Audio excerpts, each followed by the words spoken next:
Hey everyone, James here. Today going to be talking about 6 Fernando Di Leo crime films that are my personal favorite of his filmography. I think they're my favorite 6 Fernando Di Leo films, period. And yeah, just wanted to bring that on. I've been sort of rewatching some of my favorites from him, as well as finishing up seeing some of the last films of his career that I had not seen before, stuff like The Violent Breed. So at this point, I've now seen 16 of his films. He was prolific for a period in the 70s, but other than that, he's not a director that directed hundreds of films like someone like Chang Che. And writing down all of his films and just looking at what I think of them, he had a very, very uneven career that, spanned just a fairly short time. And I think for a director that I do generally like quite a bit, he has some films that, frankly, I just don't care for that much. So unlike someone like Chang Che, who even his worst films are usually pretty entertaining and pretty good, Fernando Di Leo's worst films I probably never want to think of or see again. Stuff like Loaded Guns or even Violent Breed, they just don't do very much for me. So it's interesting, a director that has, he also had just such a short sort of golden era of his career, probably spanning from that beginning of that Milieu trilogy with something like Caliber 9 through Blood and Diamonds, which is a film which I like quite a good deal. So he does have a number of fairly mediocre films. He also does tend to build some humor into his films, and I think for me that can also be something that's a little bit hit or miss in the film. So depending on if that's hit or miss, that can definitely impact the ratings here.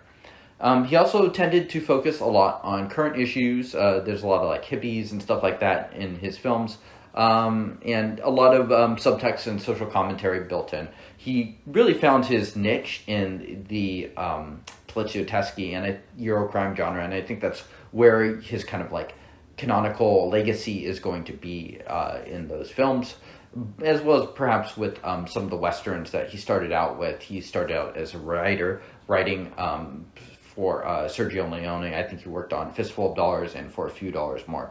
So sort of started out with that background in westerns and kind of moved into the natural descendant of those in these Eurocrime Poliziotteschi films.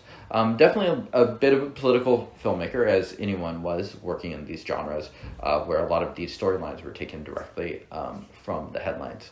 One film that I also wanted to shout out that I think is quite good and quite fun, that he wrote but did not direct to, but does fill in many ways kind of in that same era and genre of his best work, is Live Like a Cop, Die Like a Man, directed by Ruggero Deodato. Great film too, absolutely worthy of being one of the better Poliziotteschi or crime films. Just a lot of fun as well. Okay, so let's move on. First, wanted to talk about my good also rans that, for me, don't maybe quite get up to the quality of his best work, but are still nonetheless worthy of talking about and worthy of seeing. Killer versus Killers, fun film, late Di Leo film. Definitely not worth watching early, but once you have seen Di Leo's films, specifically El Boss, and want to just sort of recap those greatest hits in more of an 80s setting, it's good. The Seduction, which I think is very much a film of its time, I think it's interesting to watch. I think it's a decent film now. Other than that, I think it's, I don't know, perhaps just for Di Leo completists, Rule of the City and Madness. Those last two being sort of his home invasion movie, and Rules of the City just being kind of a lower tier Eurocrime film for Di Leo. Okay, so my top 6, here we go. So I separated these into basically 2 different tiers. So in the lower tier, I just have 2 films here. I have Shoot First, Die Later, and The Boss. I do really like both of these films. I think there are points that you can sort of pick apart in them, like The Boss has some lackadaisical pacing in it. Shoot First, Die Later, I think, struggles a bit in the casting department a little bit.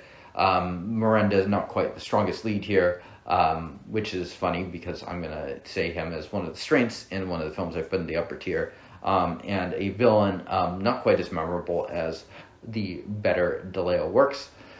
And then the top 4. So these films could go in a number of orders, but I would probably say, for me, the 4th would be Blood and Diamonds. 3rd would be probably Caliber 9, which I think a lot of people would consider his best film. For me, it's very close, but I'll probably put that there. 2 Kidnap Syndicate and 1 Italian Connection. I really like all of these films. I think these all are kind of, if you're putting Di Leo into the Hall of Fame, these are the 4 films that I would personally send him off with. I think they're all great. Caliber 9 and Blood and Diamonds are kind of an interesting pairing to see together because they do have very, very similar structures, really good lead performances, just very classic Eurocrime, Poliziotteschi films, great scores, great settings. It just has all that stuff going for it. In fact, all 4 of these films kind of fall into that. Kidnap Syndicate might be the most unusual of them in the sense that it is less of an action romp and more of an exploration of the morality of sort of a high and low setting of a kidnapping.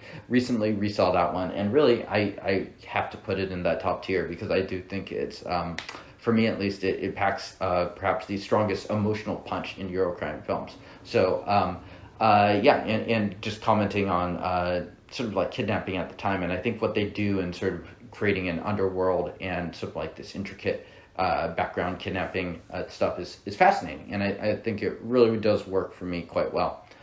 So I personally, I put that film amongst Di Leo's best. And Italian Connection, definitely probably the most action-oriented of perhaps all of Di Leo's filmography, but has a great performance, and it's just a really simple story, very, very well done. So that's what I like about those films. So let me know what your favorite Fernando Di Leo films are. If you share my love for Kidnap Syndicate and Blood and Diamonds, those are probably going to be fairly controversial picks to put in sort of that top tier. But I really like both those films. I think they are kind of worthy of acclaim in the same way that Di Leo's Milieu trilogy is. And so let me know what you think. Thank you for watching. I'll see you next time.